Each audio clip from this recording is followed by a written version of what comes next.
Hello, students. This is our notes on Ruth. Let's begin with a word of prayer. Lord, please help us to learn from this story of Ruth, who is shut out from the ability to make a living, is truly a stranger in a strange land, and has faithful loyalty to her mother-in-law, and becomes a part of our spiritual history. Lord, bless these students and help them to understand and to gain meaning in their own lives from this story. In Jesus' name, amen. So our reading assignment for next Tuesday, we'll be back in class as normal, will be the First Kings reading you see there. Do that reading and be prepared for what comes with that. Then the rest of this video is going to be your Ruth notes. You should print out the student notes in 3.2a Ruth Student.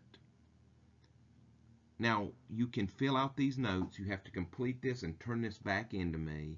You may do it on your computer. For this one, you can have typed notes filling in the blanks, or you can print out the student notes, do it in handwritten notes, then send me a photograph of that. Email me a photograph, or email me, a copy completed online. But I have to get that by midnight tonight if you want to get a full credit. I will be waiving my A 3.3 Good King, Bad King that is on your syllabus for Thursday. This grade will replace that grade. So you will get an assignment grade for these notes, and you'll get full credit if you turn them in by this evening. Okay, let's continue with our notes. First, let's look at our Old Testament card. Fill out our Old Testament book cards for the book of Ruth. The purpose of the book of Ruth is to demonstrate faithfulness.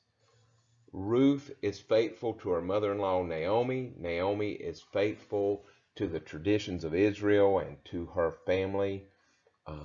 It is a book about loyalty, and it is a model for us. God showing us the love that He desires for us to have. And this is a rare treat in the Old Testament, because most of the characters here behave well and behave in a way that's honoring to God, and that can be rather rare.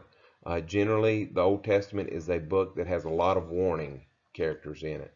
The key texts are Ruth 1:16 and 4:14. We'll look at those as we go through. And a one-sentence summary for Ruth. Ruth, a Moabite widow. Now, the Moabites in general in the Old Testament are bad guys, and so this is another outsider, like Rahab, who was a Canaanite. Ruth is a Moabite. Her husband dies. She faithfully cared for her mother-in-law, Naomi. So Naomi was an Israelite who lived in Moab. She had 2 sons, and Ruth married one of those sons. Her husband died. They went back to Israel, and Ruth was able to find a husband and redemption in Israel through her new husband, Boaz. Incidentally, Boaz was the kinsman redeemer, a relative of her deceased husband's land rights. And so we'll talk about what that means as we go through it. So Ruth, a Moabite widow who faithfully cared for her mother-in-law Naomi, found love and redemption in Israel through her new husband Boaz, the kinsman redeemer of her deceased husband's land rights. So here's an outline of the book of Ruth. Chapter 1 is basically about Naomi and Ruth. So there is a tragedy in Moab. Elimelech family moves to Moab because there is a famine in Israel. Elimelech dies while they're there, and after marrying Moabite women, Elimelech's 2 sons also die. They leave three widows. So Naomi was married to Elimelech and he died. And then the two sons marry Orpah and Ruth. Now, as a side note, Orpah was the name that was intended for Oprah Winfrey. Her grandmother misspelled the name, the biblical name Orpah, and spelled it Oprah. And that's how she got her name. Just a side note there. And Ruth. So Orpah and Ruth were Moabite women. And their husbands died. That leaves you destitute. As I've told you before, in the ancient world, there's only three jobs for women. That is wife, daughter, and prostitute. And I guess we could include mother. If a man decides to take care of his mother, then that would work too. But the idea is a widow in the ancient world was destitute. The only option to support themselves would be prostitution. So these women were destitute. Naomi decides they are seeking a home, and Naomi decides to return to the land of Israel. Elimelech owned property there, but there's a big problem for Naomi. As a woman, she cannot own property. So even once they get there, they have to figure out a way to find support from their land. She can't sell the land and keep the money because she's a woman. So they're in a pinch here. There is faithful loyalty happens. The Hebrew word for faithful loyalty is chesed, and that's a godlike quality. God is chesed in Hebrew. He is faithful and loyal. And so a lot of this book is a story of people modeling godlike behavior. Naomi releases her daughters-in-law. So she says to them as she begins to return to Israel, go back and find you a husband in Moab. The daughter Orpah decides to return to Moab. However, Ruth decides to stay with Naomi. She exhibits faithful loyalty, chesed. Here's the verse. Ruth 1, chapter 16. Ruth replied to Naomi, don't ask me to leave you and turn back. Wherever you go, I will go. Wherever you live, I will live.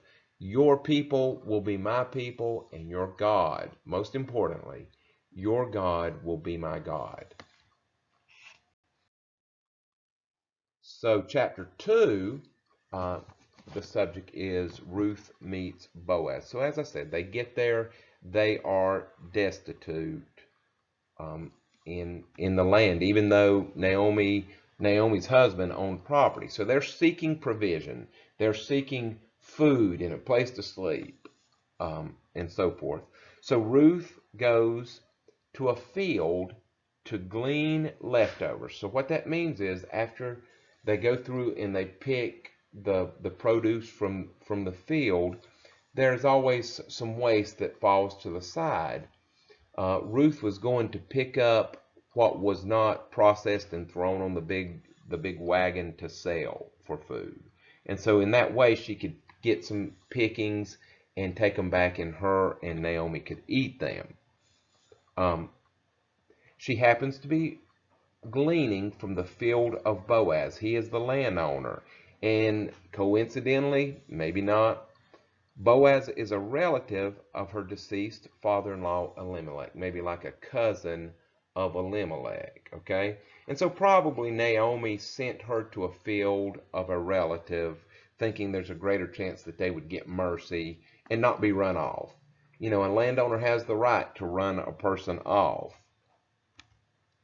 So, knowing Ruth's kindness to Naomi, Boaz respects and protects Ruth. So Boaz, the relative, is aware that Ruth has been faithful to Naomi, so he allows her to glean from the field. He tells the men there, don't harm her, don't run her off.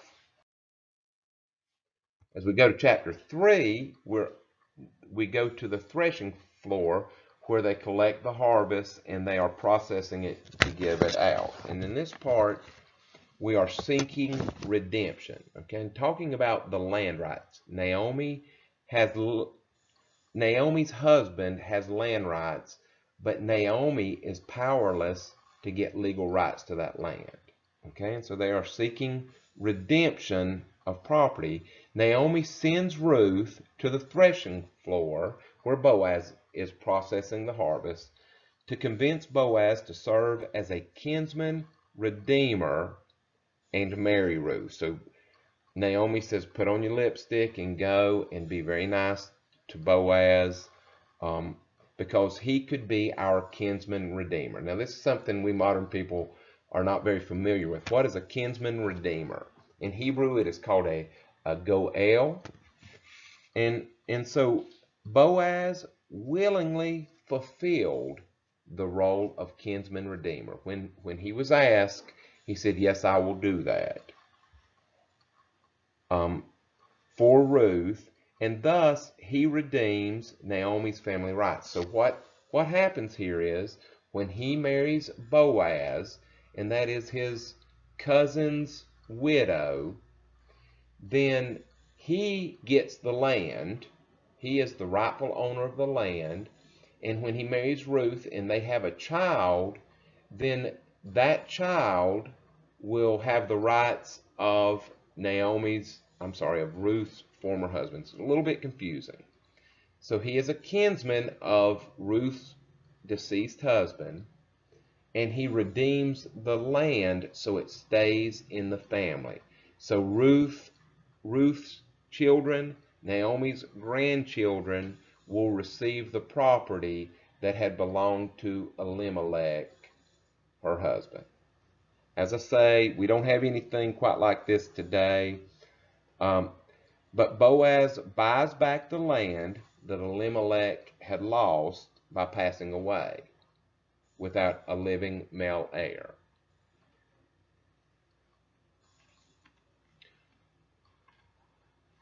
Unfortunately, Boaz informs Ruth in chapter 3 that there is a closer relative than him. And that closer relative, some dude that Ruth doesn't know, and you know, we're supposed to recognize here that Ruth kind of digs Boaz. She thinks he's pretty keen, and would like to marry Boaz. But first, they have to go talk to this other relative. Okay, and that takes us to chapter 4, the marriage. So, redemption refused. In order to buy the land, the Redeemer must marry Ruth. Okay, so in order to buy the land, whoever the Redeemer is, the Redeemer must marry Ruth and give her deceased husband a rightful heir. So get married to Ruth, and they have to have a son. That son is the rightful heir of the deceased husband, and that keeps the land in the family. So they go to this closer relative who is unnamed. He is closer relative than Boaz is, and they say, "Hey, do you want this land?" And at first the guy says, "Yeah, that'd be good." Then they say, "Well, to get the land, you have to marry Ruth." He goes, "You know what? My wife would probably have a problem with me marrying Ruth," so he refuses to marry Ruth. Then the right of redemption, kinsman redeemer, goes to Boaz. Redemption at last. This frees Boaz to marry Ruth. This is a happy ending to this story. Boaz and Ruth get married, and they have Obed. O-B-E-D. All right. Obed is the father of Jesse in the Bible, and Jesse is the father of King David. So what would that make Ruth? Ruth is David's great-grandmother, King David's great-grandmother.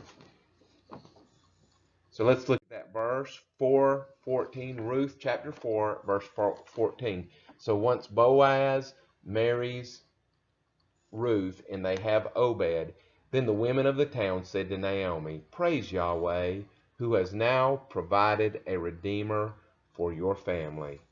May this child be famous in Israel." Obed. By the way, Boaz is Rahab and Solomon's son. So if you remember old Rahab from Canaan, from the Canaanite city Jericho. Boaz was her son. So Rahab is the mother-in-law. Rahab the Canaanite is the mother-in-law of Ruth the Moabitess, who was faithful to Naomi, who is an Israelite from the tribe of Judah. And uh, Boaz and Ruth have a son named Obed, and he is the grandfather of King David. So here are the lessons we get from this. First, we learn the importance of faithfulness. It is important to be faithful to your responsibilities. It is important to be faithful to your relatives. It is important to be faithful to the law. Most of all, she was faithful to God. Society should care for helpless widows and orphans. Society, especially religious society, those who love God, should care for the truly downtrodden. It's just a challenge sometimes to find truly downtrodden people. But in the ancient world, that would be widows. The third lesson, God blesses all nations who come to him in faith. If you are tracking, Rahab was not an Israelite, but she had faith in God, and God blessed her. Ruth was not an Israelite. She was from Moab, but she trusted God, and he blessed her. God blesses all nations who come to him in faith. Look what it says in Ruth chapter 4, verse 10. With the land I have acquired Ruth, Moabite, widow of Mahlon. Mahlon is the name of her husband, to be my wife. This is Boaz talking. With this land I have acquired Ruth, Moabite, widow of Mahlon, to be my wife. This way she can have a son to carry on the family name, that is the family of Elimelech and Mahlon, of her dead husband, and to inherit family property here in his hometown. You are all witnesses today. So this is Boaz standing before the men of the town, saying, what does it mean for me to be the kinsman redeemer? Very important verse. So teachings about God. God brings Ruth into the family of faith. When Ruth seeks God, though she is not born an Israelite, God brings her into the family of faith. Second, God doesn't forget Naomi and brings her from despair to joy in her old age. It says that in chapter 4. God brings Naomi from despair to joy in her old age. So teachings about humanity. For once, these are good teachings about humanity. Most of what we see is rebellion against God. But Ruth, Naomi, and Boaz all demonstrate Chesed, faithful loyalty. Chesed is the Hebrew word. You would spell that C-H-E-S-E-D, Chesed, which is faithful loyalty. All of these characters are faithful and loyal. Teachings about salvation. Like Rahab, Ruth is a very unlikely convert to faith in God. Normally, we would say no way for Ruth to come to faith in God, but she seeks God. Ruth typifies salvation through faith. Ruth is brought back from bad possibilities and prospects and becomes an ancestor of Jesus. Like Rahab, an ancestor of Jesus.